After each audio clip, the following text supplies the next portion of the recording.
where do you think you stand league-wide? Yeah, I'm pretty good at basketball. Say I'm the biggest, the largest. SGA standing on business. On my head stunt. Right, Rich, I just did it because 600 the label, you know how we coming. My whole life is consistent. Everything I do. And a true MVP candidate. Just because I'm the biggest, the largest, the biggest, the largest. Hey.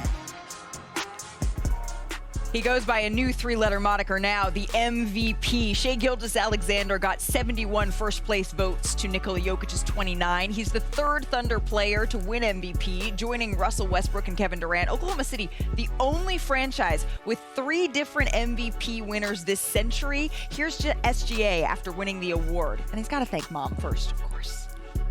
My mother, if you guys, any of you guys know my mother, she's crazy. And I told her the other day that, like, I always thought she was insane until I had a child, and I understood exactly what she was saying and exactly what she meant. And I love the person that she's turned me and my brother into, and she is a big part of that.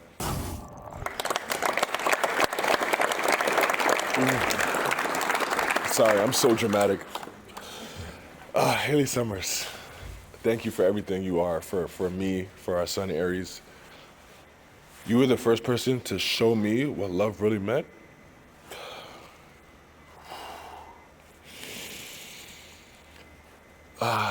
What love really meant, what sacrifice really meant. And I can't wait to spend the rest of this journey called life with you. So thank you for everything. Aw, Haley Summers, Shai's wife. That was really, really sweet. But the accolades, they do not stop there. The celebration, it continues in OKC today because shortly after the announcement was made, Mayor David Holt said that he needed to proclaim something of his own. Today, May 22nd, is officially Shai Gilgeous-Alexander Day here in Oklahoma City. Our senior insider, Charania, who broke the news of SGA being MVP, he joins us on set now. And I understand that Shai, he had some very special gifts, a very special way to celebrate this with his entire team. What more details can you tell us? So, Malika, the Thunder had an event planned for Shai Gilgeous-Alexander last night to celebrate the MVP award, but what awaited all of his teammates was a special gift basket.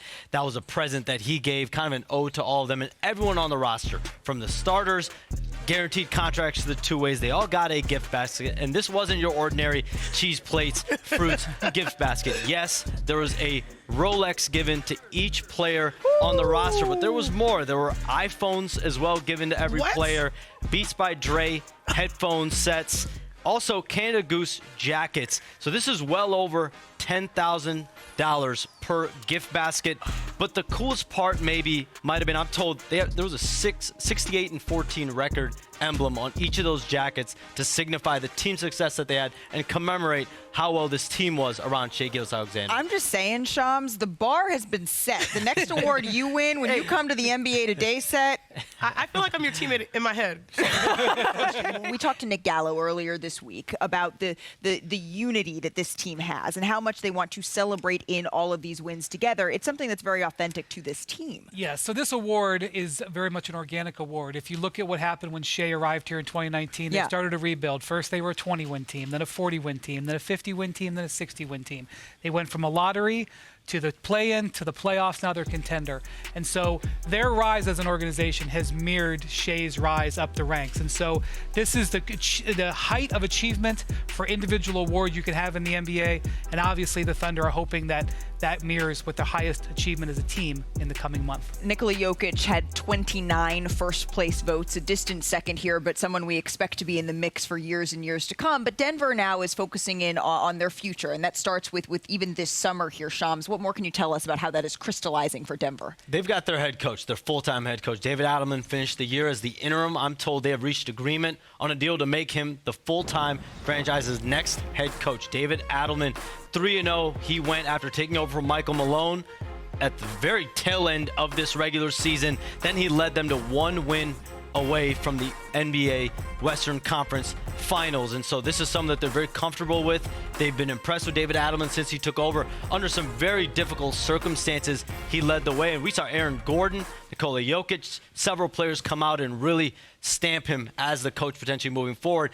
But they have a lot of decisions to make. They still have to figure out who their next general manager is going to be, and they're going to make some roster changes too. This roster will not be the same next season. It's pretty impressive to go from just having 3 regular season wins, having more postseason wins than regular season wins is not something we see very often. So certainly congratulations to officially the head coach, David Adelman, here of the Denver Nuggets. But sticking here with Oklahoma City, one thing we know about SGA, he only is going to raise his game after being named MVP. And if history says anything, that is certainly a trend that we have seen before. I can't wait to hear the roar when he finally takes the floor. But looking back here, if we could, Director Matt, this is something that is a little bit of a trend because MVPs, they tend to ball out in their first game after winning the award. You don't believe me? I mean, look at this. How about Larry Bird, 1986? That was his 3rd straight MVP award. It was given to him ahead of Game 2 of the finals that year, and then he dropped 31, 8, and 7. And then in 98, Michael Jordan, 5th and final MVP ahead of Game 2 of the East Finals. His Airness dropped 41 points on the Pacers. Big win there as well. And then finally in 2000, Shaq got his lone MVP ahead of Game 2 of the West Semis against the Suns. He had 38 points, 20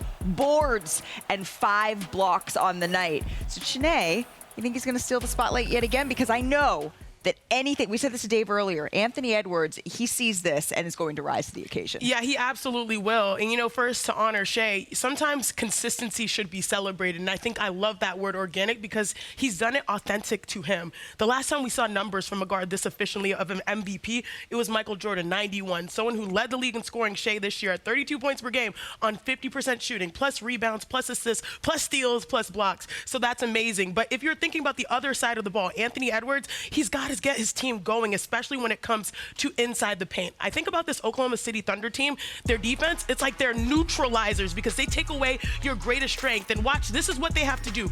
They have to hunt paint touches. Right there, DiVincenzo is initiating the offense. He finds Nickeil Alexander-Walker for the 3 because they hunted the paint. Once again, this time it's Anthony Edwards. He's attacking, and guess what? He's going to draw a crowd. Everyone knows he's the best player on the floor for the T-Wolves. So what does that create? 5 people looking at him. Now he has options. He has Randall. He has many people on the corner. He hits Conley. The paint is where the series, if you're going taking on the Thunder, is won because last round the Denver Nuggets, they were the best paint team in basketball. They put up their worst numbers.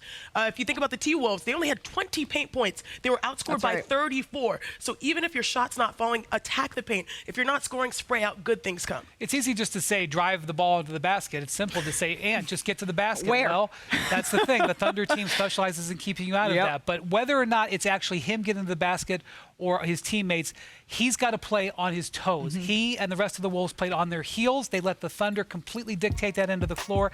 They have to play with aggression. Even if that doesn't mean just put your head down and drive into double teams, they've got to play on their toes, keep the Thunder moving. Don't bail them out with isolation basketball where they can just come and take it from you. I think that'll be one of their big focuses coming into tonight. Well, Brian, I think in Game 1, my understanding is I think that right ankle tweak did bother him throughout the game. It's something that he played with that hampered him a little bit. In the 24 hours afterward, he's been able to get a lot of treatment, and they know he's got a right ankle sprain, but it's not serious enough to the point where they're going to diagnose him and he's on the injury report. But this is something, of course, we've seen him get up so many times through the most gruesome injuries. He's uncanny the way he's able to do that. And you know what's interesting, Shams? When you roll your ankle, you're out there. Sometimes you settle for shots. This last game, Game 1, what you saw was his average shot distance being 26 feet, which is the furthest he's ever had in his career. So sometimes when you're dealing with nicks and knacks, you feel like you can shoot the ball instead of being one of the most explosive athletes and attacking the rim. And certainly it would help. And his teammates even said it, Naz Reid, if they can hit some open shots, it'll help draw defenders out and create a little bit more space for him to operate as well. All things we're going to be keeping an eye on here in Game 2.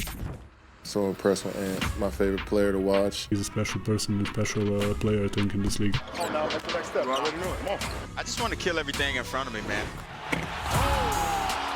Anthony Edwards, a serious rack attack. We want that swag that Ant-Man brings to the table. I'm here.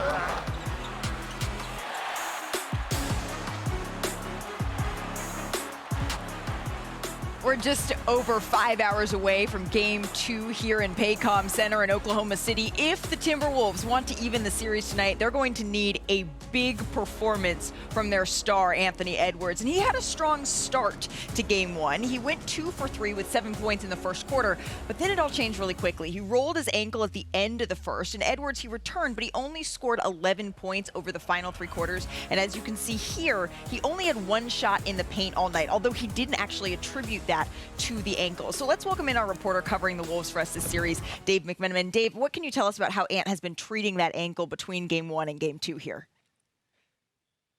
Yeah, Malika, we saw him in the second round against the Warriors. Looked like he had a really bad ankle sprain, went to the back, did some modalities, checked it out, was back in the game, missing about a quarter of action. In Game 1 against the Thunder, only missed about a half a quarter in the second period. And so that's not expected to be a limitation. Of course, he could always retweak things and they would have to evaluate things. It's more about his approach, right? And Mike Conley said they've seen an angry Anthony Edwards in the couple days that have passed since Game 1. And that dour demeanor he's bringing to the game tonight. The only way he can release it is by having a better performance.